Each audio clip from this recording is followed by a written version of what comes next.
Good morning विद्यार्थी मित्रों। આપણે ભૂગોળ પ્રકરણ 12 ભારત ખનિજ અને શક્તિના સંસાધનો ચાલુ કર્યું છે અને એમાં આપણે જોઈ ગયા કે ખનિજ ક્ષેત્રે ભારત વિશ્વની મહાસત્તા નથી બની શક્યું। શું કામ નથી બની શક્યું એના કારણો પણ આપણે જોયા। ખનિજની સંકલ્પના આપણે જોઈ કે કુદરતી રીતે કાર્બનિક કે અકાર્બનિક રાસાયણિક પ્રક્રિયાઓથી તૈયાર થતા ચોક્કસ સમગુણી બંધારણ ધરાવતો જે પદાર્થ છે એને ખનિજ કહેવામાં આવે છે। પછી તે ઘન સ્વરૂપ, પ્રવાહી સ્વરૂપ કે વાયુ સ્વરૂપે હોય છે। આપણે જોઈ ગયા કે આગ્નેય ખડકમાંથી કયા ખનિજો મળે, પ્રસ્તરમાંથી કયા મળે અને રૂપાંતરિત ખડકોમાંથી કયા મળે। ખનિજોનું આપણે વર્ગીકરણ જોયું, ધાતુમય, અધાતુમય, સામાન્ય ઉપયોગમાં લેવાતી ખનિજો અને મિશ્ર રૂપે વપરાતી ખનિજો। તો ધાતુમયના આપણે 4 પ્રકાર જોયા, કિંમતી ધાતુમય, હલકી ધાતુમય, સામાન્ય ઉપયોગ અને મિશ્ર રૂપે અધાતુમયના ઉદાહરણ જોયા અને સંચાલન શક્તિના ઉદાહરણ જોયા। અને પછી આપણે ખનિજો શરૂ કર્યા, એમાં આપણે લોખંડની ચર્ચા કરી લીધી કે લોખંડ છે એ આજના સમયમાં ઔદ્યોગિક વિકાસના પાયામાં મહત્વની ખનિજ ગણવામાં આવે છે। સસ્તું, મજબૂત અને ટકાઉ છે, બધી જ જગ્યાએ સહેલાઈથી મળી શકે છે, અન્ય ધાતુ સાથે ભળી જવાનો ગુણધર્મ છે એટલે એનું મહત્વ વધારે છે। સૌથી પહેલા કાચું લોખંડ મળે છે, લોહ અયસ્ક જેને આપણે કહીએ છીએ, એ અશુદ્ધ હોય છે। એને મોટી ભઠ્ઠીમાં તપાવી ગરમ કરી અને પ્રવાહી કરીને ગાળવામાં આવે છે। પછી ઢાળાનું લોખંડ મળે છે અને એ ઢાળાના લોખંડમાંથી કાર્બન તત્વ દૂર કરીએ પછી આપણને કળતરનું લોખંડ મળે છે। લોખંડના 4 પ્રકાર આપણે જોઈ ગયા, હેમેટાઇટ, મેગ્નેટાઇટ, લિમોનાઇટ અને સિડેરાઇટ। સૌથી વધુ લોખંડ આપણને ભારતના કર્ણાટક રાજ્યમાંથી મળે છે। હવે આજે આપણે આજના લેક્ચરમાં નવા પ્રશ્નથી શરૂઆત કરીએ છીએ। બીજું ખનિજ લઈએ છીએ મેંગેનીઝ। સૌથી અગત્યનો 2 માર્કનો પ્રશ્ન છે વિદ્યાર્થી મિત્રો। આમાંથી તમને બોર્ડમાં કોઈ પણ ખનિજના ગુણધર્મો એટલે કે એની ઉપયોગિતા 2 માર્કમાં પૂછી શકે છે। તો આપણે જોઈએ મેંગેનીઝ। મેંગેનીઝ છે એને લોખંડ પોલાદ માટે મહત્વની ધાતુ ગણવામાં આવે છે। લોખંડમાં આપણે શું ભૂમિકા બાંધી હતી? ઔદ્યોગિક વિકાસમાં પાયાની ભૂમિકા છે। મેંગેનીઝમાં ભૂમિકાનો મુદ્દો લખવાનો કે આ ખનિજ છે એ લોખંડ પોલાદના ઉદ્યોગની સૌથી મહત્વની ધાતુ છે। લોખંડ પોલાદનો ઉદ્યોગ કરવો હોય તો મેંગેનીઝ વગર થાય નહીં। મુખ્ય ઉપયોગ ક્યાં થાય છે? તો કે મેંગેનીઝનો મુખ્ય ઉપયોગ લોખંડમાંથી પોલાદ બનાવવામાં થાય છે। તમને ખાલી જગ્યામાં પૂછાય કે કઈ ધાતુનો, કઈ ખનિજનો ઉપયોગ લોખંડમાંથી પોલાદ બનાવવામાં થાય છે? તો મેંગેનીઝનો ઉપયોગ લોખંડમાંથી પોલાદ બનાવવામાં થાય છે।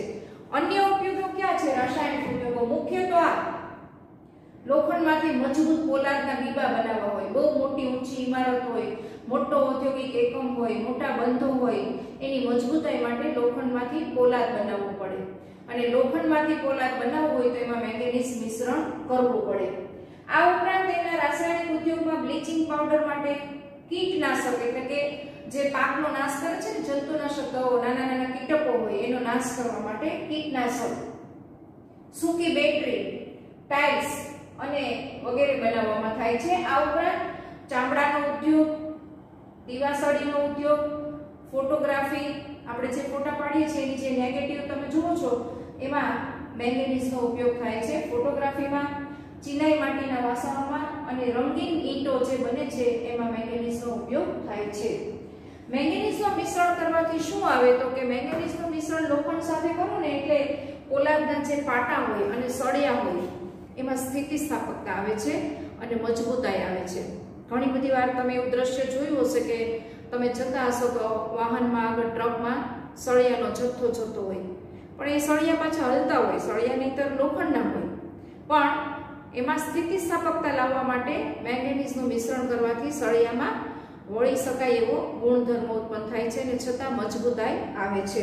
ભારતના કયા રાજ્યોમાં મળે છે? નકશા માટેનો પ્રશ્ન। તો ભારતમાં સૌથી વધારે ઓરિસ્સા રાજ્યમાં, જે પહેલું રાજ્ય હું લખું એ નકશાનું રાજ્ય હોય હંમેશા, અને આપણે નકશામાં જે સૌથી વધુ ઉત્પન્ન કરતું હોય ને, જ્યાંથી વધારે મળતું હોય એ જ રાજ્ય દર્શાવવાનું હોય। મળતા તો 10-12 રાજ્યોમાંથી હોય પણ આપણે એક જ મુખ્ય રાજ્ય દર્શાવવાનું હોય। એટલે ભારતમાં ઓરિસ્સા, કર્ણાટક, મધ્યપ્રદેશ, મહારાષ્ટ્ર વગેરે જગ્યાએથી મેંગેનીઝ મળી આવે છે। તો આ થયો 2 માર્કના પ્રશ્ન. મેંગેનીઝની ઉપયોગિતા ફરીથી બોલું છું મુદ્દા સાથે. ભૂમિકા બાંધો. લોખંડ પોલાદ ઉદ્યોગ માટે મેંગેનીઝને મહત્વની ધાતુ ગણવામાં આવે છે. તેનો મુખ્ય ઉપયોગ લોખંડમાંથી પોલાદ બનાવવામાં થાય છે. અન્ય રાસાયણિક ઉપયોગમાં બ્લીચિંગ પાવડર, કીટનાશક, સૂકી બેટરી, ટાઇલ્સ અને રંગીન ઈંટો બનાવવામાં થાય છે. આ ઉપરાંત ચામડાનો ઉદ્યોગ, દીવાસળીનો ઉદ્યોગ, ફોટોગ્રાફી, ચિનાઈ માટીના વાસણો વગેરેમાં પણ થાય છે. મેંગેનીઝના મિશ્રણથી પોલાદના પાટા અને સળિયાઓમાં સ્થિતિસ્થાપકતા અને મજબૂતાઈ આવે છે. ભારતમાં ઓરિસ્સા, કર્ણાટક, મધ્યપ્રદેશ, મહારાષ્ટ્ર, ગોવા વગેરે તેના ઉત્પાદક રાજ્યો છે. હવે આપણે આગળના પ્રશ્નો લઈએ. બીજું ખનિજ લઈએ છીએ તાંબુ. તમને ખબર છે કે આદિકાળથી આપણે પહેલો જ યુગ તામ્ર યુગ આવ્યો, પાષાણ યુગ પૂરો થયો અને મનુષ્યને પહેલી વહેલી ધાતુ આવી તાંબુ. અને તાંબુ છે એ આદિકાળથી ઉપયોગમાં આવે છે. આજે પણ ભલે 21મી સદી હોય, ખનિજનો યુગ હોય, ટેકનોલોજીનો યુગ હોય, પણ તમે કોઈ ઘર એવું નહીં જોવો કે તાંબાના વાસણો ઘરમાં ન હોય. ઉલટાનું હવે ચલણ વધ્યું છે. મોટા મોટા હોટલોમાં તાંબુ કાંસોના વાસણોમાં હવે રસોઈ પીરસવામાં આવે છે. તાંબાનો ઉપયોગ પ્રાચીન કાળથી આપણે કરી રહ્યા છીએ, કારણ કે આમ પણ પવિત્ર ગણાય છે. અને આજે પણ લગભગ પૂજાના વાસણો બધા શેના હોય છે? તો કે તાંબાના જ હોય છે. તો આપણે જોઈએ તાંબાની ઉપયોગિતા માર્ક 2. કોઈ પણ એકની ઉપયોગિતા તમને પૂછાય, તાંબાની ઉપયોગિતા જણાવો. માર્ક 2. તો તાંબુ છે એ પવિત્ર ગણવામાં આવે છે. આરોગ્ય માટે પણ તાંબાનું મહત્વ એટલું જ ગણવામાં આવે છે. એ આયુર્વેદ એવું કહે છે કે તાંબાના લોટામાં ભરેલું પાણી આખી રાત રાખી અને સવારે પીવાથી પેટના રોગો દૂર થાય છે, શરીરની ગરમી દૂર થાય છે. એ પાણી આંખમાં છાંટો તો આંખના નંબરો છે ઉતરી જાય અથવા મોડા આવે. ઘણા બધા એના આરોગ્ય માટેના ઉપયોગો છે. એટલે તાંબાની ઉપયોગિતા, તાંબાની કોપર કહેવામાં આવે છે. તો એનો ભૂમિકા શું બાંધવાની? તો કે તાંબાનો વપરાશ આદિકાળથી થતો આવ્યો છે. દરેકની ભૂમિકા તો બાંધવાની જ. તાંબાનો વપરાશ આદિકાળથી થતો આવ્યો છે. તમે 10મા ધોરણમાં છો એટલે તમારે પ્રાથમિક શાળાની જેમ સીધો જવાબ ક્યારેય નહીં લખવાનો તાંબાની ઉપયોગિતા નીચે પ્રમાણે છે એવું ન આવે. કોઈ પણ જવાબ હોય એ ભૂમિકા બાંધીને શરૂ કરો. માત્ર ભાષામાં જ ભૂમિકા બાંધવાની હોય એવું નહીં. આપણે લોખંડમાં લખ્યું કે ઔદ્યોગિક વિકાસના પાયાની મહત્વની ખનિજ છે. આપણે મેંગેનીઝમાં લખ્યું કે લોખંડ પોલાદના ઉદ્યોગ માટે મહત્વની ધાતુ ગણવામાં આવે છે. તો તાંબામાં લખો કે તાંબાનો વપરાશ આદિકાળથી થતો આવ્યો છે. પછી લખો માનવીને સૌપ્રથમ આ ધાતુ મળી હતી. હજી જુઓ ઉપયોગિતા શરૂ નથી થઈ. માનવીને સૌપ્રથમ આ ધાતુ મળી હતી એટલે એનાથી તામ્રયુગ શરૂ થયો. સૌપ્રથમ આ ધાતુ મળી હતી. હવે ઉપયોગિતા શરૂ કરો. એનો ગુણધર્મ છે પહેલો, મિશ્રણ થવાના ગુણને કારણે તેનું મહત્વ વધુ છે. તેના મિશ્રણ થવાના ગુણને કારણે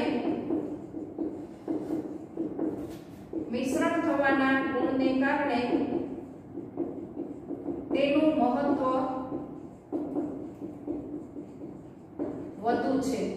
તાંબુ છે ને એ નરમ છે. તમે સાયન્સમાં ભણી ગયા હશો. નરમ ધાતુ છે, એને ટીપી શકાય છે, વાળી શકાય છે. એટલું મજબૂત નથી કે સીધે સીધો એનો સ્વતંત્ર ઉપયોગ થઈ શકે લોખંડની જેમ. એટલે એને શું કરવું પડે? એનો મુખ્ય ગુણધર્મ છે અન્ય ધાતુ સાથે એને ભેળવવું પડે, કાં તો સોના સાથે, ચાંદી સાથે. એટલે એનો મુખ્ય ગુણધર્મ એ લખો કે મિશ્રણ થવાનો ગુણ છે. કોઈ પણ ધાતુ સાથે તાંબુ છે એ મિશ્ર થઈ શકે છે, એટલે એનું મહત્વ વધારે છે. હવે જો કલાઈ ઉમેરો, ચોથો મુદ્દો લખો. તાંબામાં કલાઈ ઉમેરો તો કાંસુ બને, અને એ જ તાંબામાં જસત ઉમેરો તો પિત્તળ બને. જો મિશ્રણ થાય છે ને એટલે આ પ્રશ્ન તમને પૂછાય. તાંબામાં શું ઉમેરવાથી કાંસુ બને અને તાંબામાં ખાલી જગ્યા ઉમેરવાથી પિત્તળ બને. તો તાંબામાં તમે કલાઈ ઉમેરો તો કાંસુ બને અને જસત ઉમેરો તો પિત્તળ બને. મોટા ભાગે વીજળીના સાધનો, ટેલિફોન, રેડિયો એનો ઉપયોગ ક્યાં થાય છે? મોટા ભાગે તો કે વીજળીના સાધનો શું કામ? કારણ કે તાંબુ વીજળીનું વિદ્યુતનું સુવાહક છે, એટલે વીજળીના સાધનો ટેલિફોન, રેડિયો, તમે મોટા ભાગે વીજળીના તાર વાયર જોશો તો એ વાયરનો ઉપરનો તમે ઉખાડશો તો નીચેથી તાંબાના તાર નીકળશે. ફ્યુઝ વાયર પણ તમે તમારા ઘરમાં જોયો હશે, તાંબાનો હોય છે. Television, refrigerator, air condition, television, refrigerator, air conditioner વગેરે બનાવવામાં તાંબાનો ઉપયોગ થાય છે. વળી તાંબુ છે એ વિદ્યુતનું સુવાહક ધાતુ છે. તાંબુ છે એ વિદ્યુતનું સુવાહક છે, એટલે જંતુનાશક દવાઓ, સ્ફોટક પદાર્થો, રંગીન કાચ, જંતુનાશક દવાઓ, સ્ફોટક પદાર્થો એટલે કેવા? ફૂટી શકે એવા સ્ફોટક પદાર્થો, રંગીન કાચ અને આપણા જે ચલણી સિક્કા છે એમાં એનો ઉપયોગ થાય છે.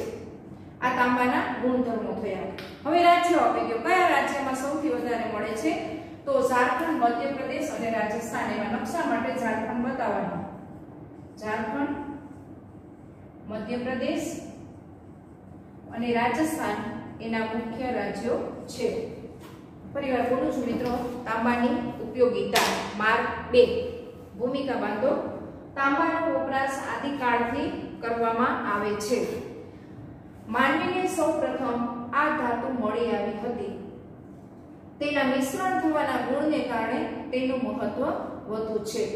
હવે તમને પ્રશ્ન એક પણ પૂછાય ભૂમિકાનો. કોઈ પેપર સેટર નવો હોય ને એને એમ થાય વિદ્યાર્થીઓની કસોટી કરવી છે, તો તમને એમ પૂછે કે ખાલી જગ્યા ધાતુ મિશ્રણ થવાના ગુણને કારણે મહત્વ ધરાવે છે, તો એમાં તમને તાંબુ, મેંગેનીઝ, લોખંડ ચારે હોય તો તાંબુ. ખાલી જગ્યા ધાતુ વર્તમાન સમયમાં ઔદ્યોગિક વિકાસના પાયારૂપ ગણવામાં આવે છે, તો લોખંડ.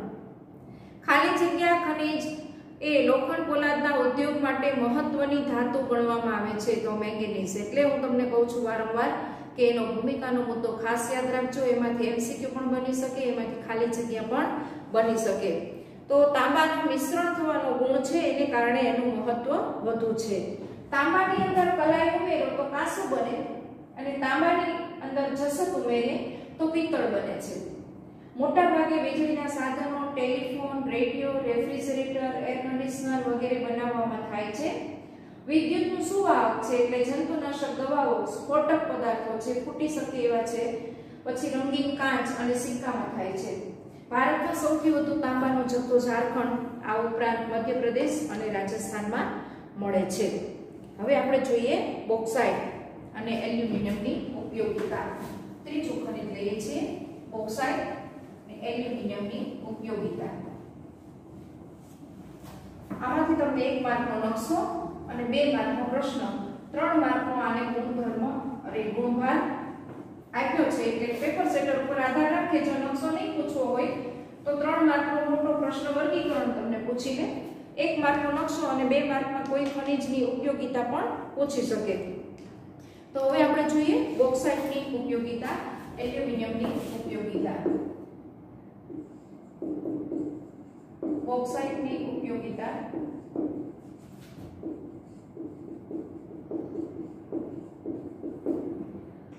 એલ્યુમિનિયમની ઉપયોગિતા.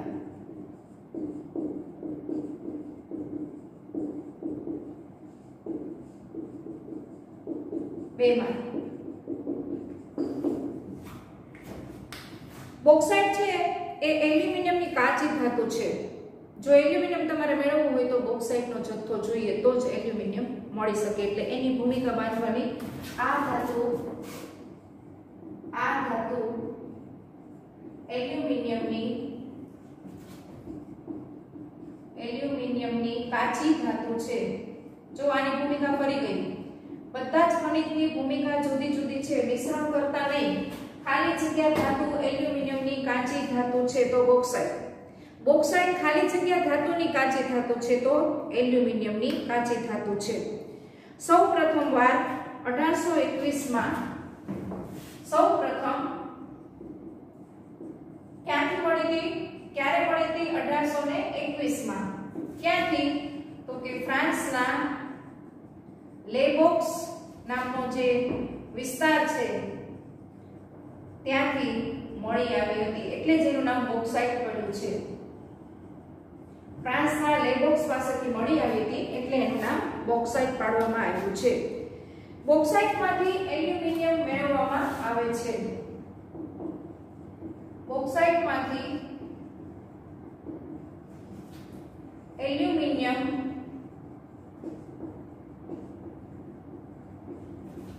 મેળવવામાં આવે છે. બોક્સાઇટમાંથી હંમેશા એલ્યુમિનિયમ જ મળે, બીજી અન્ય ધાતુ મળે નહીં.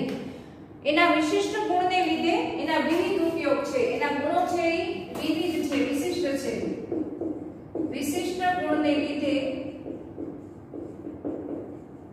હું લખું છું એમ તમારે મુદ્દા લખવાના છે જવાબમાં. વિવિધ ઉપયોગો ધરાવે છે તો જ માર્ક મળશે. તમારા મનનું આમાં કાંઈ લખવાનું નથી. ભૂગોળ છે એટલે જવાબ ભૌગોલિક ભાષામાં જ આપણે આપવાનો રહેશે. હવે વિવિધ ઉપયોગમાં વજનમાં હલકી, ટકાઉ, કોની વાત થાય છે? એલ્યુમિનિયમની. વજનમાં હલકી હોય છે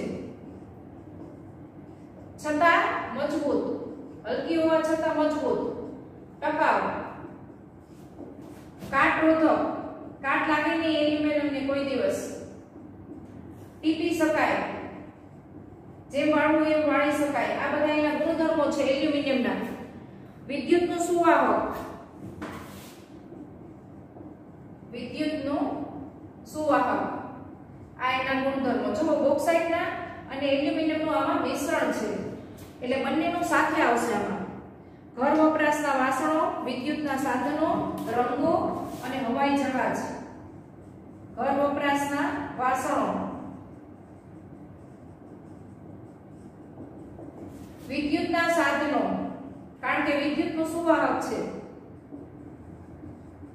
રંગો અને પ્લેન બનાવવામાં. હવાઈ જહાજમાં બહોળા પ્રમાણમાં એલ્યુમિનિયમનો ઉપયોગ થાય છે.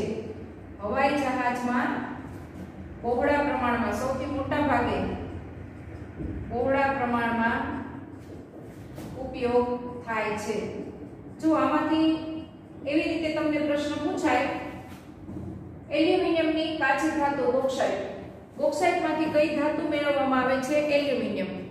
કઈ ધાતુનો હવાઈ જહાજ બનાવવામાં બહોળા પ્રમાણમાં ઉપયોગ થાય છે? તો એલ્યુમિનિયમનો. એલ્યુમિનિયમના ગુણધર્મો જણાવો. માત્ર માર્ક 1 તો માત્ર એના ગુણો લખો. વજનમાં હલકી, મજબૂત, ટકાઉ, કાટરોધક અને સહેલાઈથી ટીપી શકાય અને વિદ્યુતનું સુવાહક. આ એના ગુણધર્મો થયા. સૌપ્રથમ ક્યારે મળી હતી? 1821 માં. ક્યાંથી? ફ્રાન્સના લેબોક્સ પાસેથી મળી આવી હતી. અને હવે નકશાનો ટોપિક. ભારતના કયા રાજ્યોમાંથી બોક્સાઇટ સૌથી વધુ મળી આવે છે? તો તમારે નકશામાં જો પૂછાણું હોય તમને આપેલા ભારતના નકશામાં, તો ઓરિસ્સા સૌથી પહેલું લખવાનું, ઓડિશા, ત્યારબાદ છત્તીસગઢ, ત્યારબાદ મહારાષ્ટ્ર, મધ્યપ્રદેશ. ઘણા બધા રાજ્યોમાંથી મળી આવે છે. મધ્યપ્રદેશ અને ગુજરાતમાં મળે છે. ગુજરાતમાં ક્યાં મળે છે એ આપણે જોશું. હવે સૌથી અગત્યનો ટોપિક આવે છે કે આ ખનિજ છે ને એ વિશિષ્ટ પ્રકારની ભૂસ્તરીય રચનાવાળા પ્રદેશમાં મળે છે. કેવી હોવી જોઈએ? તો કે ડેક્કન ટ્રેપની ભૂસ્તરીય રચના હોવી જોઈએ. ડેક્કન ટેપ એટલે કેવું? ડેક્કન ટાઇપ ભૂસ્તરીય રચનાવાળા પ્રદેશમાંથી મળી આવે છે. હવે તમે કોઈ પણ મેળામાં ડ્રેગનમાં બેસો છો ને, ડ્રેગન જે છે તમારી રાઈડ એ કેવી રીતે ચાલે છે? ખૂબ નીચે જાય છે, પછી આમ ઉપર ચડે છે, પછી પાછી નીચે જાય છે. એટલે કેવું ભૂપૃષ્ઠ હોવું જોઈએ? તો કે આમ ઊંચું, પછી આમ નીચું, પછી આમ ઊંચું. આવી ડેક્કન ટાઇપની જ્યાં ભૂસ્તરીય રચના હોય એમાંથી સૌથી વધુ બોક્સાઇટ મળી આવે છે. તો આપણે એમ પણ પ્રશ્ન પૂછાય, બોક્સાઇટ ખાલી જગ્યા ભૂસ્તરીય રચનામાંથી મળે છે, તો ડેક્કન ટાઈપની ભૂસ્તરીય રચનામાંથી મળે છે. ગુજરાતમાં ક્યાં ક્યાંથી મળે છે? તો ગુજરાતમાં જામનગર, ભાવનગર, જૂનાગઢ, અમરેલી, સુરત અને સાબરકાંઠા અને બનાસકાંઠામાંથી બોક્સાઇટ મળી આવે છે. તો આ થયો મિત્રો બોક્સાઇટ અને એલ્યુમિનિયમની ઉપયોગિતા. આ ધાતુ એલ્યુમિનિયમની કાચી ધાતુ છે. સૌપ્રથમ 1821માં ફ્રાન્સના લેવોક્સ પાસેથી મળી આવી છે. બોક્સાઇટમાંથી એલ્યુમિનિયમ મેળવવામાં આવે છે. વિશિષ્ટ ગુણને લીધે વિવિધ ઉપયોગો ધરાવે છે, જેમ કે વજનમાં હલકી, મજબૂત, ટકાઉ, કાટરોધક, ટીપી શકાય અને વિદ્યુતની સુવાહક છે. ઘર વપરાશના વાસણો, વિદ્યુતના સાધનો, રંગો અને હવાઈ જહાજમાં બહોળા પ્રમાણમાં ઉપયોગ થાય છે. ભારતમાં ઓરિસ્સા, છત્તીસગઢ, મહારાષ્ટ્ર, મધ્યપ્રદેશ, ગુજરાત, ગોવા વગેરે રાજ્યોમાંથી મળી આવે છે. ડેક્કન ટાઇપ ભૂસ્તરીય રચનાવાળા પ્રદેશમાંથી મળી આવે છે. ગુજરાતમાં ભાવનગર, જૂનાગઢ, સુરત, સાબરકાંઠા, બનાસકાંઠા વગેરે વિસ્તારમાંથી મળે છે. હવે આપણે આગળ જોઈએ અબ્રક. આ એક પ્રશ્ન. તાંબુ, અબ્રક આ બધા અગત્યના છે, જે વારંવાર પૂછી શકાય એવા પ્રશ્નો છે. આપણે અબ્રકની ઉપયોગિતા જોઈએ. અબ્રક એવો ખનિજ છે કે જે પૃથ્વીના પેટાળમાંથી પણ મળે છે અને સપાટી ઉપરથી પણ મળે છે. બંને જગ્યાએથી અબ્રક મળી આવે છે. તો હવે આપણે જોઈએ અબ્રકની ઉપયોગિતા.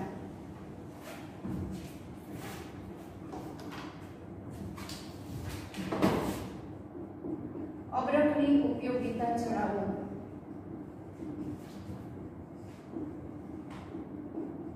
માર્ક 2. અબ્રક છે ને મિત્રો એ પારદર્શક અને અર્ધપારદર્શક બે પ્રકારના મળે છે. અને અબ્રકના ઉત્પાદનમાં વિશ્વમાં ભારત પ્રથમ સ્થાન ધરાવે છે. એટલે એની ભૂમિકા સૌથી પહેલી એ જ બાંધવાની. આપણે ત્યાં અર્ધપારદર્શક અબ્રક મળે છે. આછો ગુલાબી રંગનો હોય, સફેદ હોય અને મસ્કોવાઇટ હોય. ભારતમાં જે જથ્થો મળે છે એ મસ્કોવાઇટ અબ્રકનો જથ્થો મળે છે. પારદર્શક અબ્રક હોય એની આરપાર તમે જોઈ શકો કાચ જેવો પાતળો પદાર્થ હોય. કાચ ન હોય પણ એ હોય એવા એના પડ એક પછી એક પડ ઉખડે, એટલે સપાટી ઉપરમાંથી મળે અને ખનિજ પૃથ્વીના પેટાળમાંથી પણ ખોદકામ કરતા મળી આવે છે. તો અબ્રકમાં સૌથી પહેલો મુદ્દો લખવાનો કે વિશ્વમાં અબ્રકના ઉત્પાદનમાં ભારત પ્રથમ સ્થાન ધરાવે છે. વિશ્વમાં અબ્રકના ઉત્પાદનમાં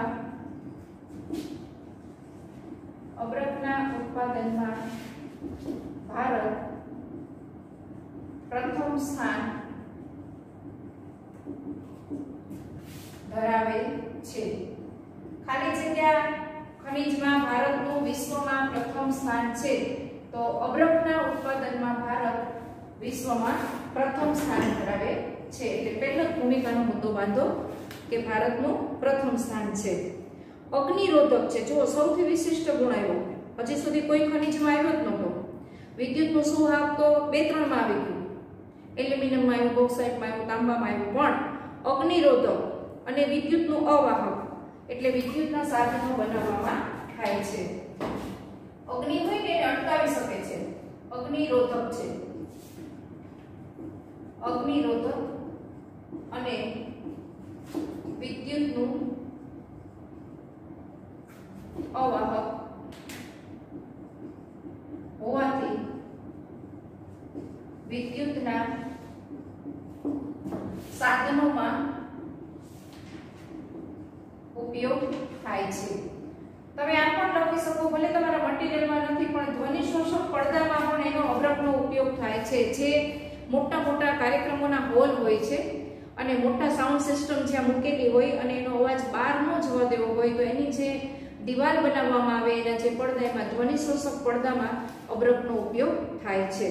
આપણે જોતા હોઈએ છીએ કે મોટા હોલમાં કાર્યક્રમો ચાલતા હોય, ખૂબ મોટેથી લાઉડસ્પીકરો ચાલુ હોય, પણ બહારના લોકોને ખબર ન પડે કે શું ચાલે છે કાર્યક્રમ. બહાર અવાજ ન જાય, તો એ અવાજ ન જાય એની માટેના જે ધ્વનિ શોષક પડદાઓ બનાવવામાં આવ્યા હોય એમાં અબ્રકનો ઉપયોગ થાય છે. આ ઉપરાંત વિદ્યુત motor, dynamo, radio, telephone, motor ગાડી, જે આપણે ઇલેક્ટ્રિક મોટરો હોય છે, વિદ્યુત મોટરો, વાહનોમાં જે ડાયનેમો હોય છે હવાઈ જહાજ, રેડિયો, ટેલિફોન વગેરેમાં અબરખનો ઉપયોગ થાય છે.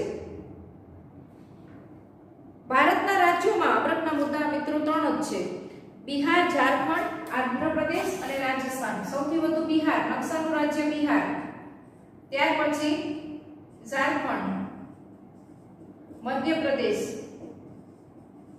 અને રાજસ્થાનમાં મળી આવે છે.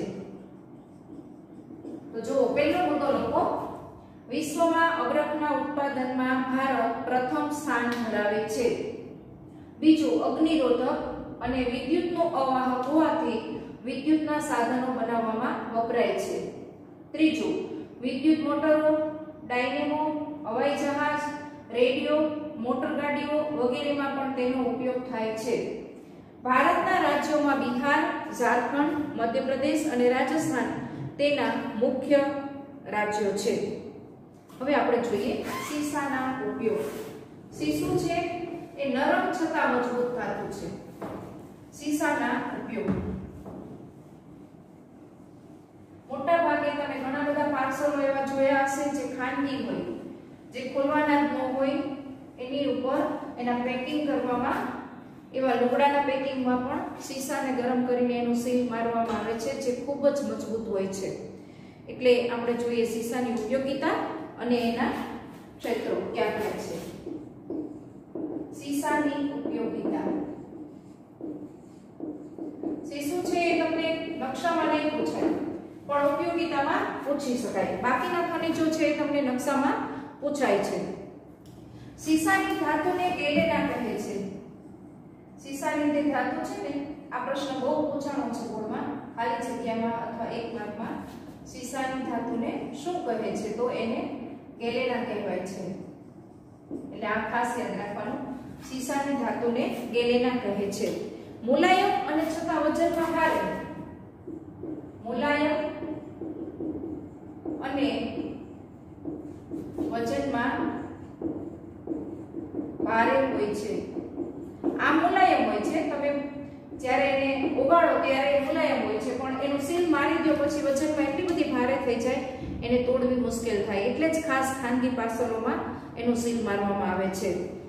તેનો ઉપયોગ મિશ્ર ધાતુ, વીજળીના તાર,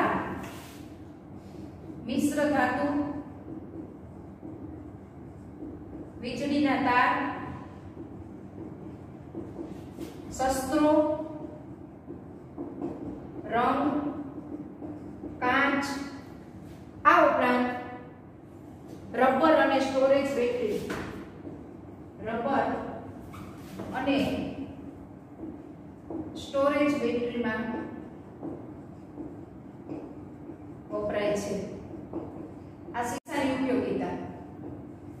બરોબર. હવે ભારતના કયા ક્ષેત્રોમાંથી મળે છે? તો મોટા ભાગે રાજસ્થાન, આંધ્રપ્રદેશ અને તામિલનાડુમાંથી મળે છે. મોટા ભાગનું રાજસ્થાન, નકશાનું રાજ્ય રાજસ્થાન, આ ઉપરાંત તામિલનાડુ અને આંધ્રપ્રદેશમાંથી મળે છે. આ થયો સીસાનો ઉપયોગ 2 માર્કનો. સીસાની ધાતુને ગેલેના કહે છે. મુલાયમ છતાં વજનમાં ભારે હોય છે. તેનો ઉપયોગ મિશ્ર ધાતુ બનાવવામાં, વીજળીના તાર, રંગ, શસ્ત્રો, કાચ અને રબર તથા સ્ટોરેજ બેટરીમાં થાય છે. ભારતમાં મુખ્ય મોટા ભાગનું સીસું રાજસ્થાન, આંધ્રપ્રદેશ અને તામિલનાડુમાં મળે છે. આ ઉપરાંત પશ્ચિમ બંગાળ, મધ્યપ્રદેશ, ઉત્તર પ્રદેશ, મહારાષ્ટ્ર, મેઘાલય, સિક્કિમ વગેરે રાજ્યોમાં મળે છે.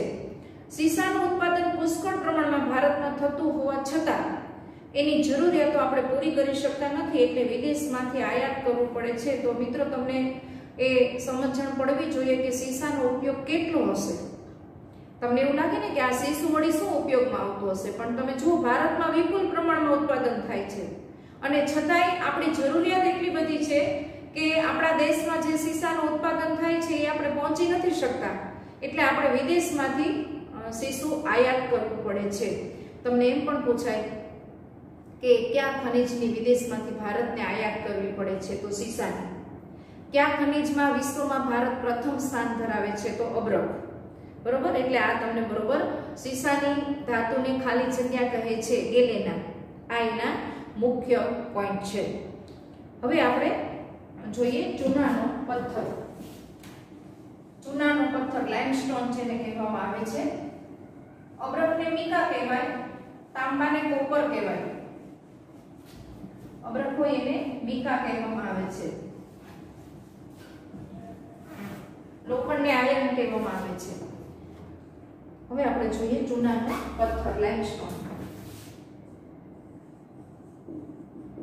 ચૂનાનો પથ્થર કેવી ધાતુ છે? અધાતુમય છે. કેવી ખનિજ છે? અધાતુમય, કારણ કે તૂટી શકે છે, ભૂકો થઈ શકે છે. ધાતુમય ખનિજ નથી. બરોબર, એની ચૂનાનો ઉપયોગ એકમાં ખાસ થાય ક્યાં? તો કે સિમેન્ટ બનાવવામાં મોટા ભાગમાં ઉપયોગ થાય છે. સિમેન્ટ છે ને જલદ પદાર્થ છે, ચૂનો પણ જલદ પદાર્થ છે. સિમેન્ટ બનાવવામાં મોટા ભાગે ઉપયોગ થાય છે. તમે જોયું હશે કે સિમેન્ટના કારખાનામાં કામ કરતા કારીગરો હોય એને આખા હાથના મોજા, ગ્લોવ્સ અને પગના ગોઠણ સુધીના શૂઝ પહેરવા પડે, કારણ કે જે જ્યાં કામ કરે છે એ બધું જલદ પદાર્થો છે. ચૂનો પણ જલદ પદાર્થ છે. લોખંડને તપાવવામાં કોલસાની સાથે ચૂનાનું મિશ્રણ કરવામાં આવે છે જેથી સળગી ઉઠે. એટલે બહુ અઘરું કામ છે સિમેન્ટના કારખાનામાં કામ કરવું. એટલે ચૂનાનો મુખ્ય ઉપયોગ સિમેન્ટની બનાવટમાં થાય છે. આ ઉપરાંત લોખંડ ગાળવાની ભઠ્ઠીમાં, રાસાયણિક ઉદ્યોગમાં લોખંડ ગાળવાની મોટી મોટી ભઠ્ઠીઓ હોય એમાં કોલસાની સાથે નાખવામાં આવે છે. લોખંડ ગાળવાની ભઠ્ઠીમાં, રાસાયણિક ઉદ્યોગોમાં ચૂનો નાખવામાં આવે છે. જ્યાં રસાયણવાળા ઉદ્યોગો હોય ત્યાં ચૂનાનું મિશ્રણ થાય છે. રાસાયણિક ઉદ્યોગોમાં સોડા એશ, સાબુ, કપડા ધોવાનો જે સોડા આવે ને એમાં સોડા એશ, પછી તમામ પ્રકારના સાબુ, કપડા ધોવાના, રંગ સાબુમાં સોડા એશ, રંગ રસાયણ અને મકાન બાંધકામમાં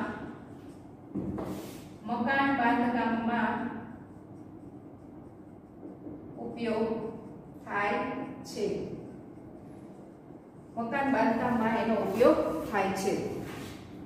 સૌથી વધુ તમને નવાઈ લાગશે ખાંડના શુદ્ધિકરણમાં. આપણા ડબ્બામાં જે ખાંડ આવે છે ને સફેદ, તમે જુઓ છો એ સફેદ નથી હોતી. જ્યારે એ શેરડીમાંથી બને ત્યારે તમે જુઓ તો તમને જોવી પણ ન ગમે, એટલી મેલી હોય છે. ખાંડ બહુ મેલી હોય છે, બ્રાઉન જેવી, પણ એની વ્હાઇટનેસ જે આવે છે આપણા ડબ્બામાં કેવી સફેદ આવે છે? એ ચૂનાના ઉપયોગને કારણે આવે છે. એટલે સૌથી વધારે સિમેન્ટમાં અને ખાંડના શુદ્ધિકરણમાં ચૂનાનો ઉપયોગ કરવામાં આવે છે. દેશમાં 70% ચૂનાનું ઉત્પાદન થાય છે. આપણે ત્યાં 100% નથી થતું.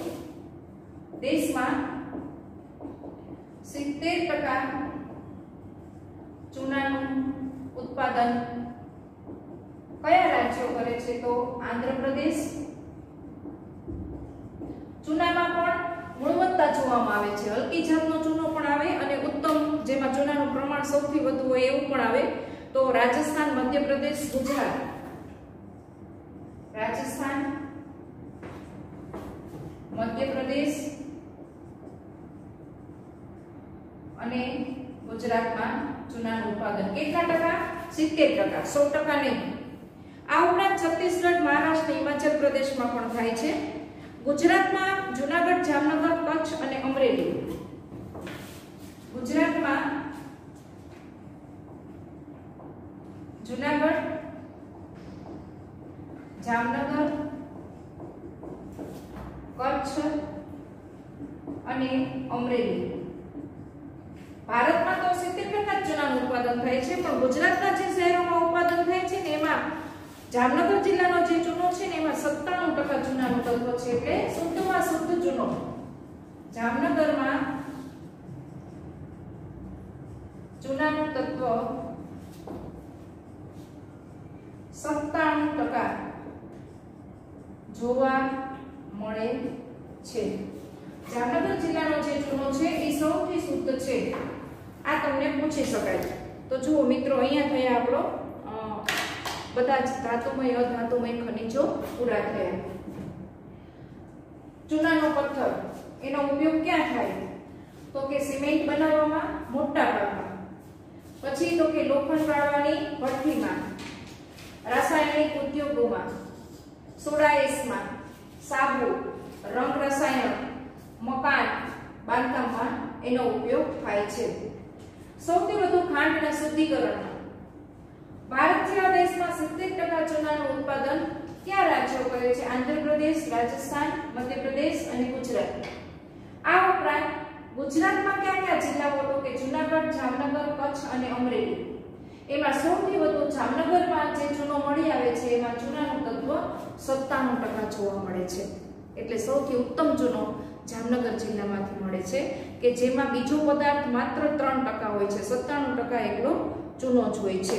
અહીંયા આપણા ધાતુમય અને અધાતુમય ખનિજો પૂરા થયા. હવે આપણે લઈએ છીએ સંચાલન શક્તિના ખનિજો. આ બધા મિત્રો જેટલા ખનિજ કરાવ્યા એ બધામાંથી તમને એકની ઉપયોગિતા પૂછાવાની છે. એટલે તમને તાંબાની ઉપયોગિતા, બોક્સાઇટ અને અવરવ મુખ્ય છે એ ખાસ કરવાનું. લોખંડ તો પૂછાય પણ આ ત્રણ અગત્યના છે: તાંબુ, બોક્સાઇટ અને અવરવ. આ ત્રણ ખાસ કરવાના, એ વારંવાર બોર્ડ પૂછે છે. સંચાલન શક્તિના ખનિજો અને ઉર્જા સ્ત્રોતો જણાવો.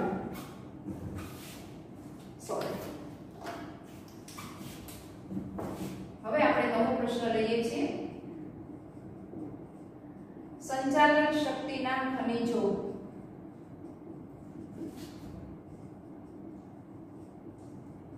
અને વિભિન્ન ઉર્જા સ્ત્રોતોના પ્રમાણ જણાવો. સંચાલન શક્તિના ખનિજો અને વિવિધ ઉર્જા સ્ત્રોતોના પ્રમાણ જણાવો. અથવા તો તમને એમ પૂછાય, સંચાલન કોઈ પણ રાષ્ટ્રના આર્થિક વિકાસના પાયામાં સંચાલન શક્તિનું મહત્વનું સ્થાન ધરાવે છે. કોઈ પણ રાષ્ટ્રના આર્થિક વિકાસના પાયામાં, કોઈ પણ રાષ્ટ્ર હોય એનો આર્થિક વિકાસ કરવો હોય તો પાયામાં સંચાલન શક્તિના સંસાધનો મહત્વનું સ્થાન ધરાવે છે. જે દેશ પાસે સંચાલન શક્તિનો જથ્થો છે એ દેશ રાષ્ટ્રના આર્થિક વિકાસમાં આગળ હોય છે. એનો આર્થિક વિકાસ થઈ શકે છે કારણ કે એની પાસે સંચાલન શક્તિના સંસાધનો છે તો એ ઉદ્યોગોનો વિકાસ કરી શકે છે. અને ઉદ્યોગોનો વિકાસ થાય તેની નિકાસ વધે, અને નિકાસ વધે એટલે એને વિદેશી મૂલ્યમણ વધારે પ્રમાણમાં એ દેશમાં આવે છે. હવે સંચાલન શક્તિમાં તમે ભણી ગયા કોલસો, ખનિજ તેલ, કુદરતી વાયુ અને અણુ ખનિજો. કોલસો, ખનિજ તેલ, કુદરતી વાયુ અને અણુ ખનિજો છે. આ કહેવાય સંચાલન શક્તિના ખનિજો.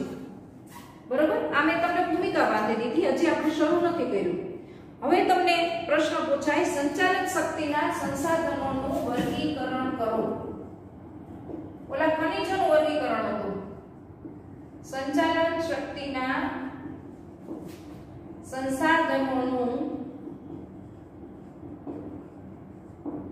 વર્ગીકરણ કરો. માર્ક 2.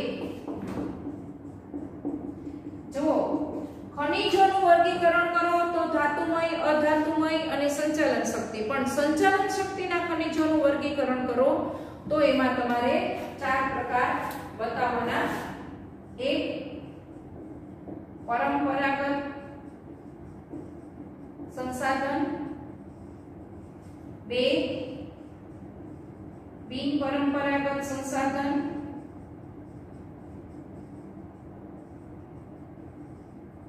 3 3 व्यापारिक संसाधन અને 4 अव्यापारिक संसाधन। अव्यापारिक संसाधन आ 4 प्रकार। मार्क 2। હવે તમારે એના ઉદાહરણો સામે આપવાના છે। કોલસો, ખનિજ તેલ, કુદરતી વાયુ અને અણુ ખનિજો પરંપરાગત અને વ્યાપારિક શક્તિ છે। કોલસો, ખનિજ તેલ, કુદરતી વાયુ અને અણુ ખનિજો એ બિનપરંપરાગત છે અને વ્યાપારિક છે। કોલસો, ખનિજ તેલ, કુદરતી વાયુ અને અણુ ખનિજો જ્યારે પરંપરાગત વ્યાપારી છે, પુનઃપ્રાપ્ય શક્તિ છે અને આ બધા ખનિજોનો ઉપયોગ કરીને વીજળી વપરાય છે। જ્યારે જળ ઊર્જા, પવન ઊર્જા, સૌર ઊર્જા, ભરતી શક્તિ, ભૂતાપીય ઉષ્મા આ બધા બિનપરંપરાગત અને બિન વ્યાપારી છે। જળ ઊર્જા, પવન ઊર્જા, સૌર ઊર્જા,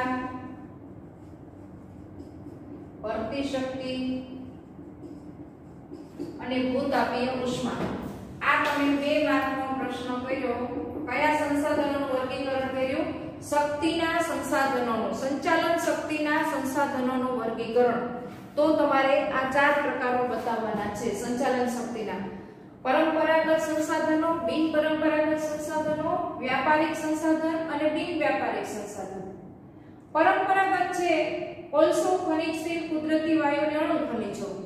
એ વ્યાપારિક છે કારણ કે એમાંથી આપણે વ્યાપાર કરી શકીએ છીએ, એમાંથી આર્થિક વિકાસ ચાલે છે, એમાંથી ઉદ્યોગોનું સંચાલન થાય છે।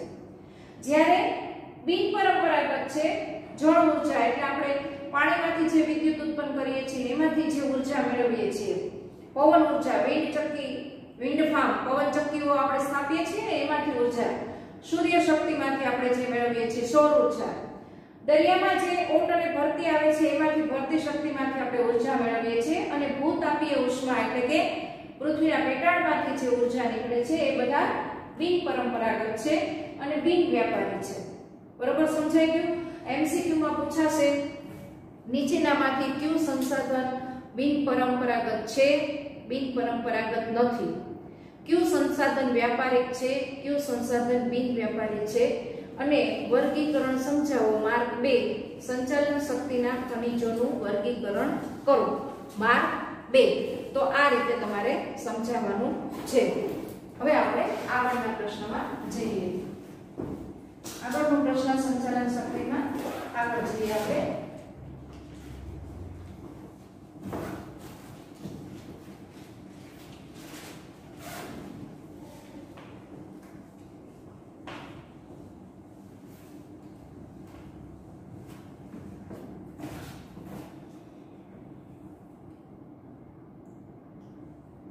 લકડીઓ, કોલસો આને શું ગણી શકાય?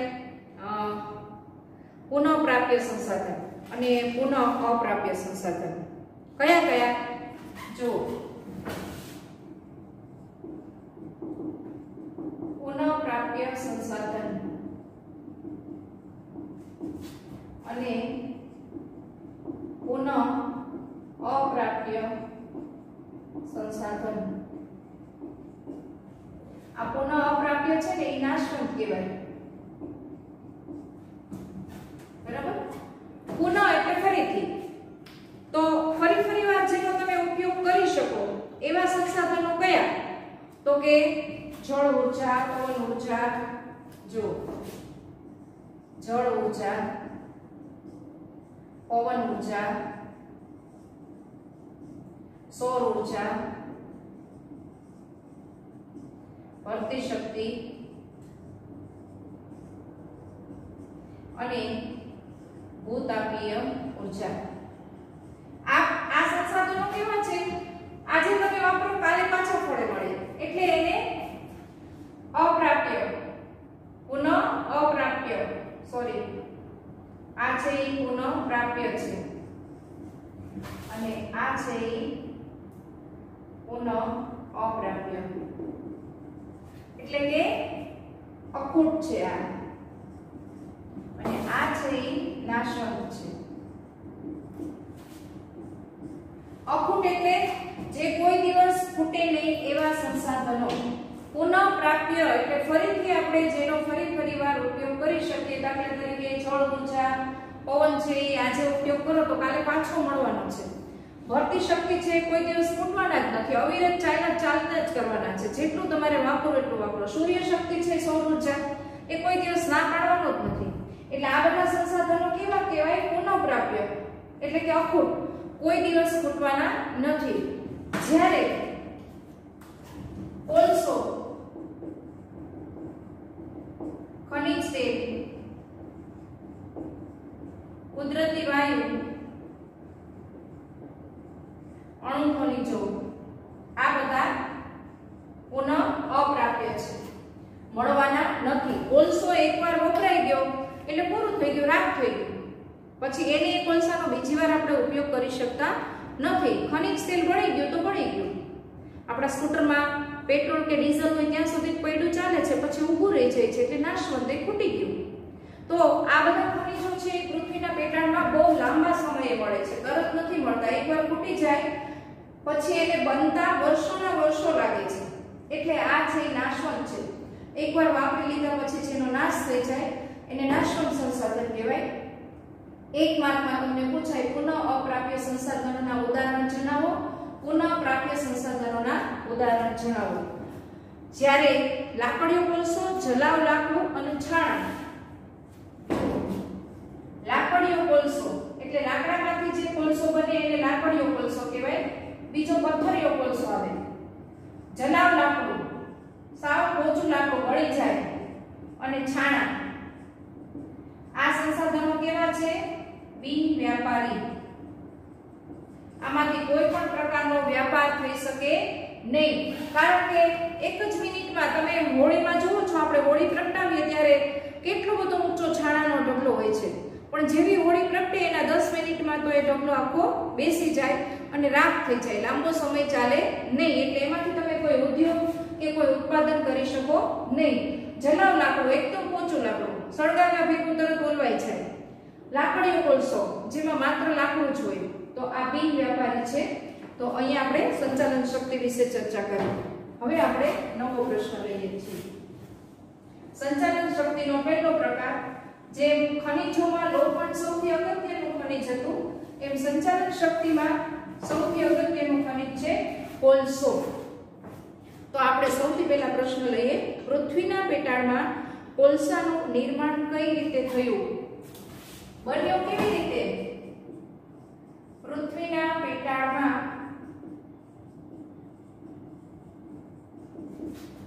કોલસાનું નિર્માણ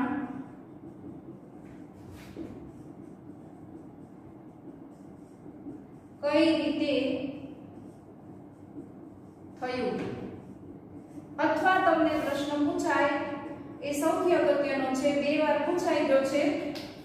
તમને એ રીતે પૂછાય, વિધાન સમજાવો. ખનિજ કોલસો એ વનસ્પતિનું અશ્મિભૂત સ્વરૂપ છે.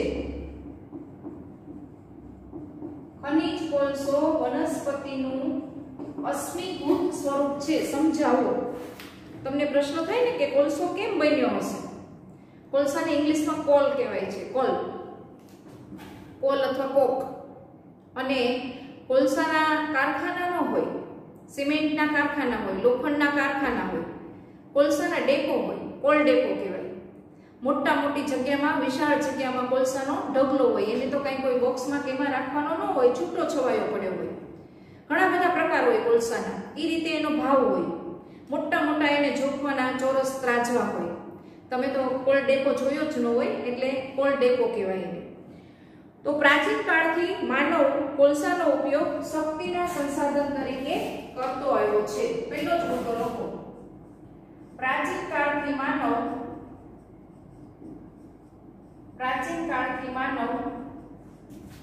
કોલસાનો ઉપયોગ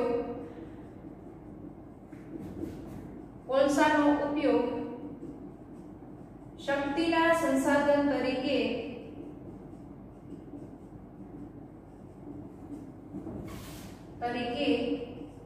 કરતો આવ્યો છે.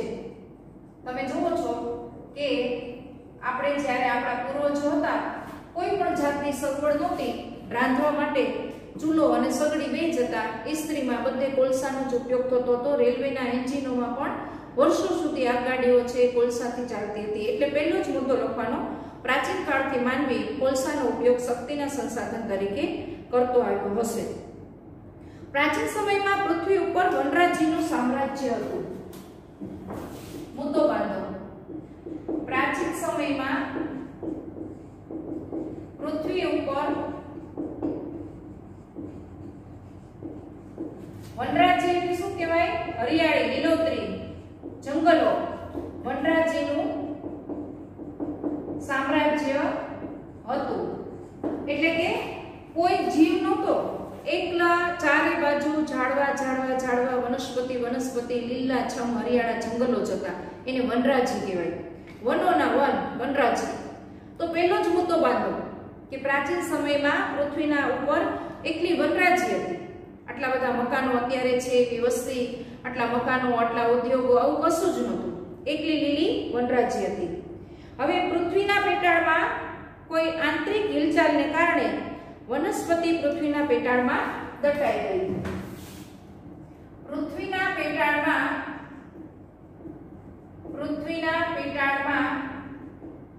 આંતરિક હિલચાલને કારણે આ જે બધી લીલી વનસ્પતિ હતી વનરાજી એ પૃથ્વીના પેટાળમાં દટાઈ ગઈ. એટલે કે સીધી અંદર વહી ગઈ. તમે ભણો છો સાયન્સમાં કે અંદર તો બધું વલોવાય છે, ખૂબ ગરમ છે, ધીમું દહન ક્રિયા ચાલુ છે અને ક્યારેક એ જોશથી સપાટી ઉપર આવવાનો પ્રયત્ન કરે છે ત્યારે ઉપરનો પોપડો છે એ ધ્રુજે છે અને ઉપરનો પોપડો ધ્રુજે છે ત્યારે આપણે શું કહીએ છીએ કે ભૂકંપ આવ્યો, ધરતીકંપ આવ્યો. બહુ ધીમેથી ધ્રુજે તો ઓછો કહેવાય, ક્યારેક ધડાકા સાથે ધ્રુજે તો બહુ મોટો નાશ કરે અને એથી વધારે જમીન તોડીને બહાર આવે તો આપણે કહીએ છીએ કે જ્વાળામુખી ફાટ્યો. તો આ દબાણ છે એ અંદર હિલચાલ ચાલ્યા જ કરે છે. તો વર્ષો પહેલા પૃથ્વી ઉપર એકલી વનરાજી હતી, લીલોછમ જંગલો હતા, પણ અંદર કોઈ હિલચાલ થઈ, ગમે તે હિલચાલ થઈ એને કારણે આ પૃથ્વીના સપાટી ઉપર જેટલા જંગલો હતા, વનસ્પતિ હતી, એ સીધી નીચે પૃથ્વીના પેટાળમાં દટાઈ ગઈ. હવે આંતરિક ગરમી છે, અંદર ઉષ્મા છે. દટાઈ ગઈ એટલે શું થયું? આખી વિધિ તમારે લખવાની છે કેવી રીતે કોલસો બન્યો. આંતરિક ગરમીને ભૂગોળમાં કહેવાય ઉષ્મા, એટલે કૌંસમાં લખવાનું ઉષ્મા. વનસ્પતિ જેવી અંદર ગઈ એટલે આંતરિક ગરમી અને ઉપરનું દબાણ, આંતરિક ગરમી અને દબાણ બે વસ્તુ ભેગી થઈ. ઉપરથી દબાણ છે, નીચે અંદર ગરમી છે, એટલે આંતરિક દબાણને કારણે કાર્બન તત્વ ધરાવતા વૃક્ષો અને પ્રાણીઓનું મંદ દહન થયું. દબાણને કારણે કાર્બન તત્વ ધરાવતા વૃક્ષો અને પ્રાણીઓનું, જો મંદ લખ્યું છે, મંદ એટલે ધીમે, દહન એટલે બળવું. તમારે કઈ બળી ગયા એવું નહીં લખવાનું. ભૌગોલિક ભાષા છે દહન એટલે દહન જ લખવાનું. જેવા આ વૃક્ષો અંદર ગયા એટલે અંદરની ગરમી છે, આંતરિક ગરમી ઉષ્મા અને ઉપરનું દબાણ છે, એને કારણે શું થયું કે જે વનસ્પતિ બળી જાય એવી હતી, કાળી પડી ગઈ, કાર્બન એટલે કાળાશ, એ બધી વનસ્પતિ કાળી થઈ ગઈ બળીને. અને એની સાથે જે પ્રાણીઓ હતા એ પણ અંદર ગયા, તો એનું શું થયું? મંદ દહન થયું. એટલે ધીમે ધીમે એ બળી ગયા, કાળા પડી ગયા, મંદ દહન થયું. એટલે વનસ્પતિમાંથી રૂપાંતરિત થઈને કોલસો બની ગયો. એ જે લાકડું બની ગયું એ વનસ્પતિમાંથી રૂપાંતર થઈ ગયું, રૂપાંતરિત થઈને કોલસો બન્યો. જો આ કોલસો કઈ રીતે બન્યો? પૃથ્વીના પેટાળમાં કોલસાનું નિર્માણ કઈ રીતે થયું? તો આ રીતે થયું. બીજું છે ખનિજ કોલસો, એ જ વનસ્પતિનું અશ્મિભૂત સ્વરૂપ છે. તો તમારી પાસે અત્યારે જે તમે કોલસો જોઈ રહ્યા છો ઈ કોનું બળેલું સ્વરૂપ છે? તો કે વનસ્પતિનું અશ્મિભૂત. અશ્મિ એટલે હું, અશ્મિ એટલે હું, અને ભૂત એટલે ખલાસ થઈ જવું. તો જે વનસ્પતિ બળી ગઈ છે, અશ્મિભૂત થઈ ગઈ છે, એ જ શું છે? ખનિજ કોલસો. એટલે જવાબ એક જ આવે. પ્રશ્ન બે રીતે તમને પૂછી શકાય. ક્યારે બન્યું? આ બધું થયું ક્યારે? તો 25 કરોડ વર્ષ પહેલાનો સમય. આશરે 25 કરોડ વર્ષ પહેલાનો સમય. એ સમયનું નામ શું હતું? કાર્બોનિફેરસ કાળ.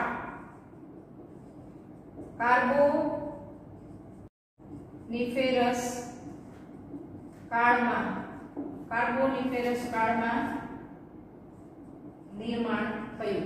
ત્યારે કોલસો બન્યો. વિચારો તમે, 25 કરોડ વર્ષ પહેલી જૂની આ ક્રિયા છે, પણ આ રીતે આ સમયગાળો જ્યારે કોલસો બન્યો ને, એ સમયગાળાને શું કહેવાય છે? કાર્બોનિફેરસ કાળ.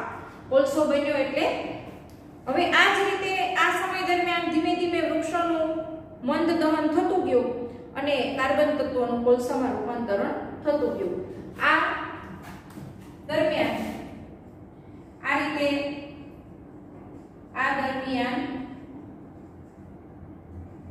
વનસ્પતિનું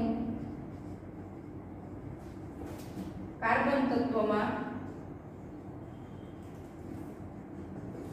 રૂપાંતર થતું ગયું.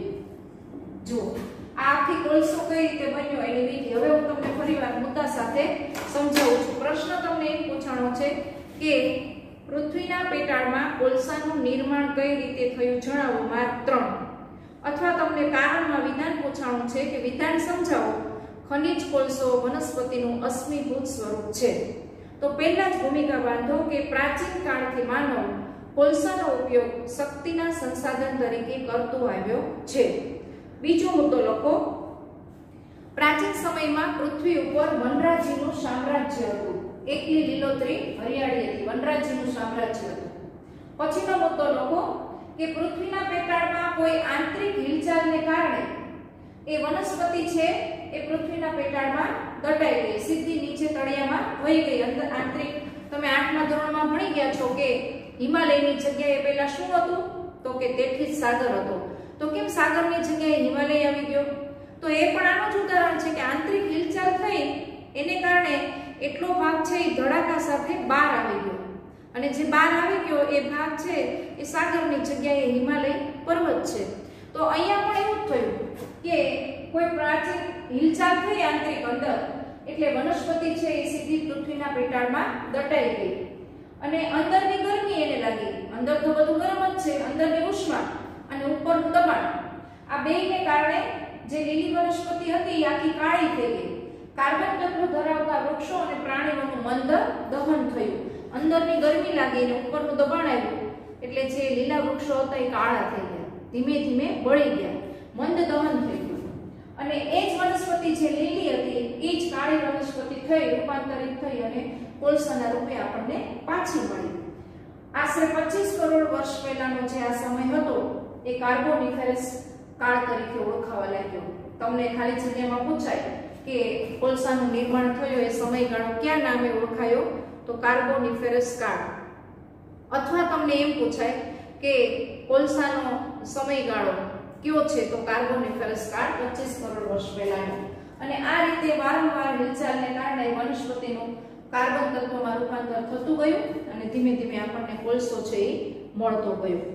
હવે આપણે જોઈએ કોલસાનો ઉપયોગ શું છે, કોલસો કઈ રીતે બન્યો એ તો આપણે જોઈ લીધું કે કોલસો આ રીતે બને, પણ આપણે હવે એ જોવાનું છે કે કોલસાનો ઉપયોગ શું છે, ક્યાં ક્યાં કોલસાનો ઉપયોગ થાય છે.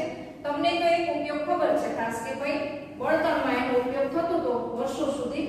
આપણી પાસે કોઈ સાધન નહોતું ત્યારે લોકો સગડી ઉપર રસોઈ કરતા હતા અને એ સગડીમાં કોલસો પૂરવામાં આવતો હતો. ત્યાર પછી તો કે ઘણા બધા જૂના ધોબી છે એ આજે પણ ઇસ્ત્રીમાં કોલસો પૂરે છે. ત્યારે તો હતી જ પણ આજે પણ પૂરે છે ઘણા લોકો. આ ઉપરાંત ખાસ કરીને રેલવેના એન્જિનો ચલાવવામાં કોલસાનો ઉપયોગ થતો હતો. તો કોલસાના ઉપયોગો અને આડપેદાશો.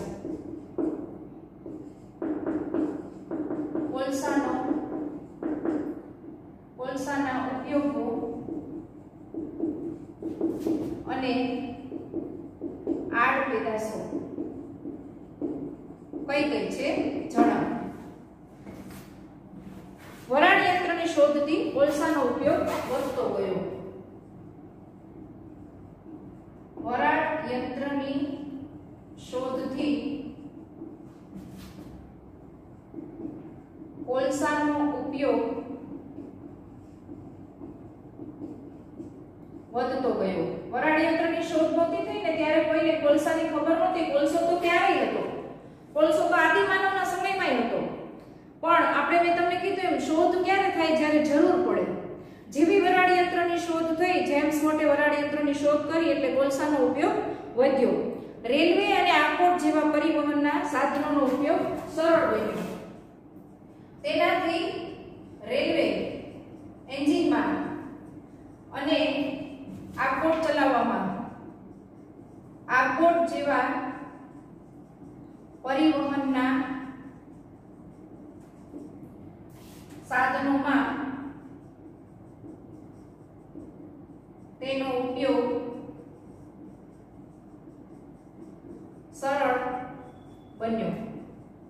વરાળ યંત્રની શોધ થઈ ને એટલે કોલસાનો ઉપયોગ વધ્યો અને કોલસાનો ઉપયોગ વધ્યો એટલે રેલવે એન્જિન અને આકોટ જેવા પરિવહનના સાધનોમાં સરળ બન્યો. એનો ઉપયોગ વીજળીની શોધથી તાપ વિદ્યુત ઉત્પાદનમાં કોલસો મહત્વનો ખનિજ બન્યો. જ્યારે વીજળીની શોધ થઈ, વીજળીની શોધથી તાપ વિદ્યુતમાં કોલસો મહત્વનું ખનિજ બન્યો. જ્યારે વીજળી આવી ને તો તાપ વિદ્યુતમાં તો તાપ કરવા માટે કોલસો જોઈએ એટલે વીજળીની શોધ પછી તો કોલસાનું મહત્વ ખૂબ વધતું ગયું. અને એની આડપેદાશો ડામર, એમોનિયા વાયુ. જો કોલસામાંથી આડપેદાશો કઈ મળે? ડામર,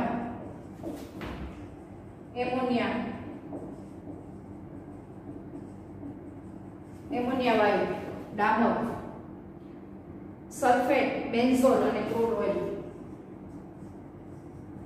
સલ્ફેટ, બેન્ઝોલ અને ક્રૂડ ઓઇલ આ એની આડપેદાશો છે. અત્તરમાં પણ મિત્રો તમને ખબર નહીં હોય, અત્તર બનાવવામાં પણ કોલસો વપરાય છે. કોલસાના પ્રકારો કેટલા, ક્યાં ક્યાં? જો કોલસો પ્રસ્તર ખડકોમાંથી મળી આવે છે. બરોબર? અહીંયા સુધી મિત્રો આપણે આજે રાખીએ છીએ. કોલસાનું નિર્માણ પેટાળમાં કઈ રીતે થયું પૃથ્વીના પેટાળમાં અને એની ઉપયોગિતા અને આડપેદાશો. આપણો લેક્ચરનો સમય અહીંયા પૂરો થાય છે. ફરી આપણે નવા લેક્ચરમાં મળશું. હોમવર્ક આપું છું એ નોંધ કરી લેશો અને સમયસર બતાવી દેશો. પ્રશ્ન 1, બોક્સાઇટની ઉપયોગિતા જણાવો. બોક્સાઇટની ઉપયોગિતા જણાવો.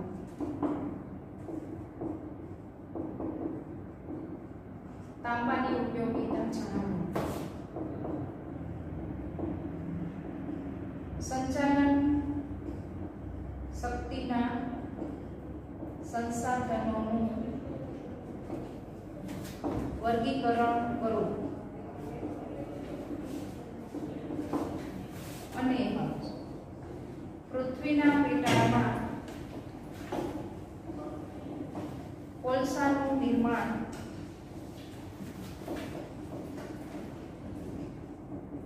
કઈ રીતે થયું? આ 4 પ્રશ્નો નાના છે, એ હોમવર્કમાં કરી લેજો, ટાઈમ સમયસર પહોંચાડજો. મને આશા છે કે તમને આટલું સમજાઈ ગયું હશે. ફરી નેક્સ્ટ લેક્ચરમાં મળશું. ત્યાં સુધી ધન્યવાદ. અસ્તુ.